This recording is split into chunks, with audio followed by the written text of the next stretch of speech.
So today we've got a couple of things to go over, but let's get the important one out of the way first. Bully B, remember the decision, Belal Muhammad, has had some interesting take on this podcast, talking about what he's going to do to JDM or what he's not going to do to JDM in their UFC 315 matchup. Let's listen. I'm going to go in there. I'm going to outbox Jack. I'm not going to shoot one takedown. And I'm going to show him the meaning of Canelo hands. I'm going to show the UFC fighters, the fans, that I'm the best boxer in the UFC, the best boxer in the welterweight division. Trust me. You guys want to tune in. Don't miss it. 25 minutes later, and unanimous decision. Belal Muhammad. Oh my god, that guy there has literally done Belal Muhammad so fucking bad. Belal Muhammad's crying. You know Belal Muhammad's crying after that take there from that guy here. Yo, respect this guy, I don't know what you call him. But Belal Muhammad, let's just quickly start off with this. Why is this the new fucking in thing in MMA? Why is this now like the trend that these grapplers are doing when they get matched up against these strikers? Why is it when they get matched up against strikers? Yo, Belal, we know you're a grappler. We've seen you be matched up against high-level strikers before in your last fight in Leon Edwards, and you literally out-grappled him. That's how you won. That's how you won. And before people say you outstruck Leon Edwards, the only reason his hands were working in that fight was because of the takedown threat. If there was no takedown threat and Belal Muhammad was just solely striking with Leon Edwards batters Belal Muhammad pillar to post. And that's just the God's honest truth. But let's talk about this again, right? So he says he's not going to shoot a takedown in JDM. Why did people say this? No, it's like the in thing. Magomed Ankalaev literally said the exact same thing going in there against Alex Pereira. I'm not going to shoot a takedown. I'm going to stand there and strike with him. But then goes and shoots fucking 12 takedowns. Bruh. He goes into the matchup against Pereira and shoots 12 fucking takedowns throughout the fight. I thought you were going to solely stand and strike with him. Now, did that matchup become a striking matchup? Yes. But Magomed Ankalaev didn't stick to his word. He's a liar. He should be stripped of his title, actually cut from the UFC, and probably sent to the GFL for the lies that he told us going into that matchup. Belal Muhammad will be no different. Belal Muhammad has to come into the JDM matchup with a very grappling heavy approach, because if Belal Muhammad doesn't get JDM down and hold him down for large parts of this fight and wants to show off his Canelo hands against JDM, Belal Muhammad will be flat on his back, KO'd quick. And that's just facts, because if JDM is going to go in there with Belal Muhammad and Belal's just going to look and stand the strike with him, I need the max win. JDM's going to knock him out and beat him. It's just facts. It's just factual information. JDM is a much better striker than what Belal Muhammad is. Belal Muhammad does have hands. I think Belal Muhammad can strike. He's not completely dog shit in the striking, but the reason why the guy is able to look so good in the striking is because of the takedown threat. And if he doesn't shoot for a takedown and get JDM constantly thinking about, fuck, he's trying to take me down here, and it's just solely based on the feet, he gets slapped. It's as simple as that. He gets KO'd. And my prediction for the JDM Belal Muhammad matchup, early prediction, it is subject to change, guys. I do think JDM's going to beat him. Now, I think Belal Muhammad is going to go in there and look to grapple with JDM very heavy, because Belal Muhammad isn't a stupid fighter. This guy is smart. His team, he's got a good team around him. They game plan well. They're going to know that if Belal Muhammad chooses to stand and strike with JDM without giving him looks of a takedown and threatening a takedown, he's going to get slumped. So I think he's going to go in there with a grappling heavy approach. I think he is going to take down JDM. I think this is a really competitive and close fight, to be honest. I think he is going to be able to take down JDM. We have seen JDM be taken down before against Basil Havez, and in his most recent fight against Gilbert Burns, he was actually technically, I think, on the judges' scorecards, losing to Gilbert Burns before he got the stoppage. But he's always looking to get to his feet. He's always scrambling. He's got good get-ups, in my opinion. And I just think he's got more of a dog in him than Belal Muhammad does. And I think he's going to stop him. I think he's going to get taken down. I think JDM is going to be losing the fight until he's not. And what I mean by that is he's going to be down on the scorecards because Belal's probably going to hold him against the cage, stall and grapple with him. And then I think it's just, they're going to end up, I think Belal Muhammad might ease into the fight and think, now it's time to show Canelo hands after I've taken him down and control him for like 3 rounds. And I think JDM just rips to him in a combination, puts Belal Muhammad down, because we have seen Belal Muhammad chin before, so it's not like this guy's unchinnable.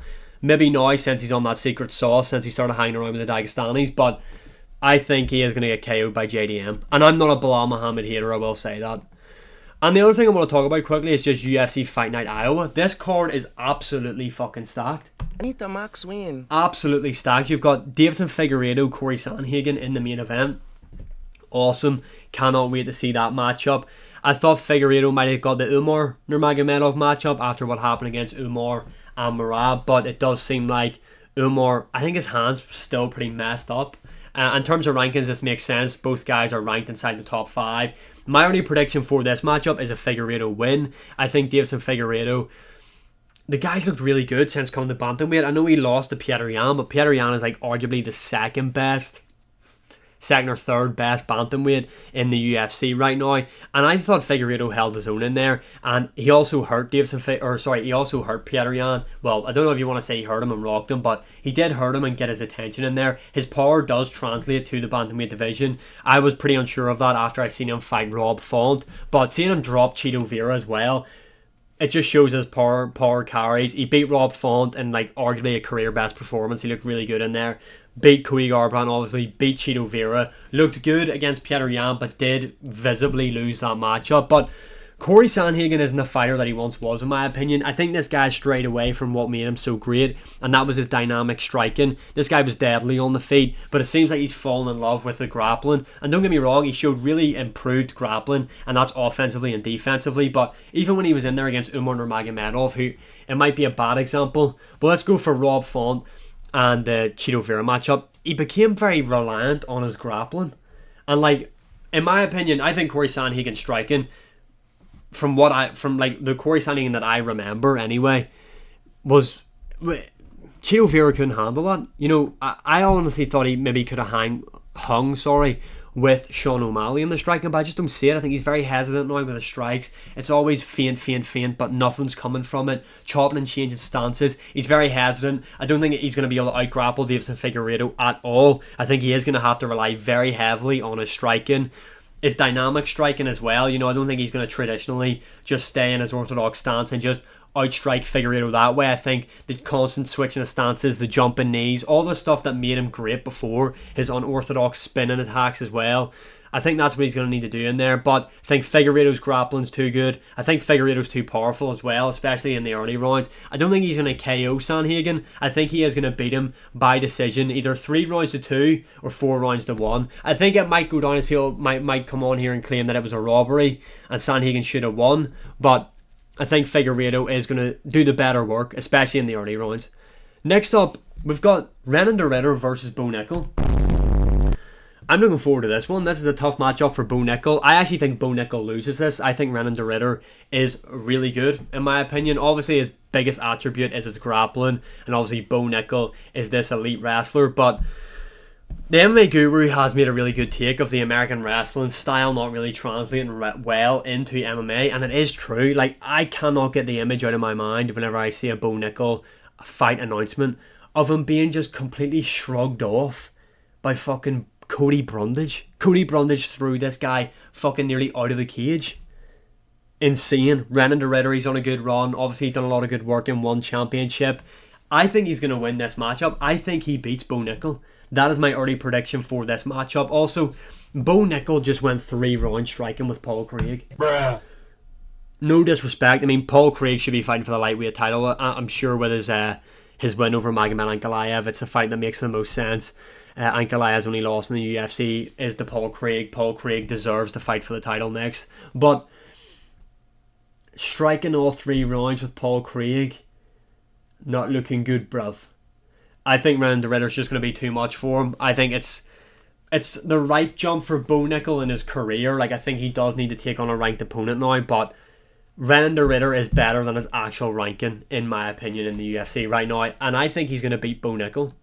Moving on, we have Jeremy Stephens taking on Mason Jones. Why the fuck has this fight came about?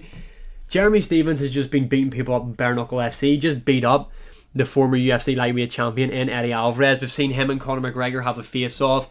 He's done doing them side quests and now he's back to the UFC. Anita Max win. I don't understand what's going on here. Jeremy Stephens, he's the real hardest hitting 145er for those who remember when Conor McGregor absolutely embarrassed the guy on stage. I'm looking forward to seeing Jeremy Stephens back. He's always fun to watch. He's a big puncher as well, but I don't know. Like his last couple of fights in the UFC, he didn't look amazing. Like, if I remember. So maybe the time away might make him look good. Same with Aldo. Aldo took time off, came back, looked great in his matchup against Jonathan Martinez and beat Mario Batista, even though they want to say he didn't beat Mario Batista. Also, speaking of Mario Batista, I think him versus Chito Vera is also on this card, if I remember correctly. But UFC Iowa is absolutely stacked for a fight night. This is what fight nights need to be, in my opinion. And just quickly touching on the Belal Muhammad thing before we go. You need to take down JDM. You know you're going to try and grapple with him. Let's stop lying. Let's stop this. When grapplers get matched up against strikers saying, I'm not going to shoot a takedown, man. I promise. I'm going to stand and strike with him. And then proceed to shit like 12 fucking takedowns. Let's stop that. Yeah? Thanks very much. Let me know your opinions on this in the comments below. What do you think? Is Belal going to shoot takedowns or not? And what do you think of UFC Fight Night Iowa? And as always, thanks for the support. Like, share, subscribe, comment, all that good stuff. And I will see you again in the next one.